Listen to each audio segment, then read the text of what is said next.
So haemorrhoids అంటే ఏంటంటే మన మలద్వారంలో అందరికీ చిన్న చిన్న యానల్ కుషన్స్ అని ఉంటాయండి. ఎప్పుడైతే అవి సాగి పెద్దగా అయ్యి కిందకి జారుతాయో వాటిని పైల్స్ అంటాం. సో ఎలాంటి వాళ్ళలో ఈ పైల్స్ అనేవి ఎక్కువ వస్తూ ఉంటాయంటే బాగా కాన్స్టిపేషన్ ఉన్న వాళ్ళకి, అంటే మలబద్ధకం ఎక్కువ ఉన్న వాళ్ళకి, రిపీటెడ్గా స్ట్రెయిన్ చేసి వెళ్తూ ఉండే వాళ్ళకి, ప్రెషర్ పెట్టి లేదంటే వాష్రూమ్లో ఎక్కువ టైం స్పెండ్ చేసి వెళ్తూ ఉండే వాళ్ళకి, ప్రెగ్నెన్సీ ఉన్న వాళ్ళకి, ఇంకా సిడెంటరీ లైఫ్ స్టైల్, ఎక్కువ ఫిజికల్ యాక్టివిటీ లేని వాళ్ళకి ఎక్కువ చూస్తూ ఉంటాం.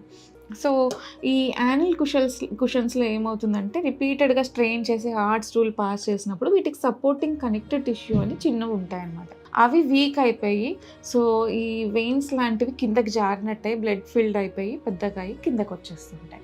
ఇందులో 4 స్టేజెస్ ఉంటాయి. ఫస్ట్ స్టేజ్లో ఏంటంటే మైల్డ్ ఎన్లార్జ్మెంట్, కొంచెం ఎన్లార్జ్ అవుతాయి, లోపలికి ఉంటాయి. సెకండ్ స్టేజ్లో ఏంటంటే కొంచెం ఎన్లార్జ్ అయ్యి కిందకి దిగుతాయి అనమాట, బయటకు వస్తాయి మోషన్ అయినప్పుడు, మళ్ళీ వాటంతట అవే లోపలికి వెళ్ళిపోతూ ఉంటాయి.